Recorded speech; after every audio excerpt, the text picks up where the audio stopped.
வெறும் 3 பொருளை வச்சு நம்ம வீட்லேயே பாடி லோஷன் செய்கிறது எப்படின்னு பார்க்கலாமா? அதை வந்து நம்ம டபுள் பாயிலிங் மெத்தடில் தான் பண்ணுறோம். அதுக்கு நான் வந்து ஈவேக்ஸ் எடுத்துக்க போகிறேன். ஈவேக்ஸ் வந்து நல்லா மெல்ட் ஆகணும். மெல்ட் ஆனதுக்கப்புறம் வந்து கோகோனட் ஆயில் வந்து ஆட் பண்ணணும். இதோட மெஷர்மெண்ட்ஸ் எல்லாம் வேணும் அப்படின்னா கண்டிப்பாக கமெண்ட்டில் வந்து மெஷர்மெண்ட்னு சொல்லுங்கள். கண்டிப்பாக நான் உங்களுக்கு டிஎம் பண்ணுறேன். இப்போ பார்த்தீங்கன்னா ஈவேக்ஸ் வந்து நல்லா மெல்ட் ஆயிடுச்சு. இதுக்கப்புறம் நம்ம வந்து கோகோனட் ஆயில் ஆட் பண்ணிக்கலாம். ஸோ ஈவேக்ஸும் கோகோனட் ஆயிலும் நல்லா மெல்ட் ஆனதுக்கப்புறம் ஒரு பவுலில் நீங்கள் வந்து ட்ரான்ஸ்ஃபர் பண்ணிக்கலாம்.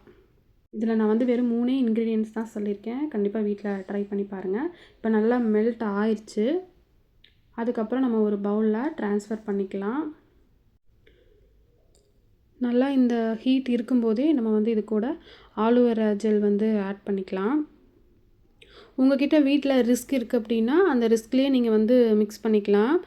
நான் இப்போ வந்து இதுக்கு பிளெண்டர் தான் போட போகிறேன். நல்ல க்ரீம் கன்சிஸ்டன்சி வந்து வந்துடும். நீங்கள் ஃபைனலாக பாருங்கள். நான் இன்றைக்கி என்ன எசென்ஷியல் ஆயில் யூஸ் பண்ண போகிறேன் அப்படின்னா ரோஸ் எசென்ஷியல் ஆயில் தான் யூஸ் பண்ண போகிறேன். பார்த்திங்கன்னா இன்னும் க்ரீம் கன்சிஸ்டன்சி வரல. திரும்பவும் நான் என்ன பண்ணிட்டேன் அப்படின்னா திரும்பவும் நான் வந்து பிளெண்டர் போட்டுக்கிட்டேன். ஃபைனல் அவுட்புட் வந்து சூப்பராக வந்துருந்துச்சு. பாருங்கள், பிளெண்டர் வந்து நல்லா கண்டினியூவாக போட்டதுக்கப்புறம் நல்லா க்ரீம் கன்சிஸ்டன்சி வந்துடுச்சா. அதுக்கப்புறம் நான் வந்து என்னோடய கையில் போட்டு பார்த்தேன். நல்லா இருந்துச்சு. அந்த ரோஸோட எசென்ஷியல் ஆயில் ஸ்மெல் இருக்கும் இல்லையா, அதோட நல்லா இருந்துச்சு. கண்டிப்பாக நீங்கள் வீட்டில் ட்ரை பண்ணி பாருங்கள். முக்கியமாக உங்களுக்கு இதோட மெஷர்மெண்ட் வேணும் அப்படின்னா மெஷர்மெண்ட்னு கமெண்ட் பண்ணுங்கள். தேங்க்யூ.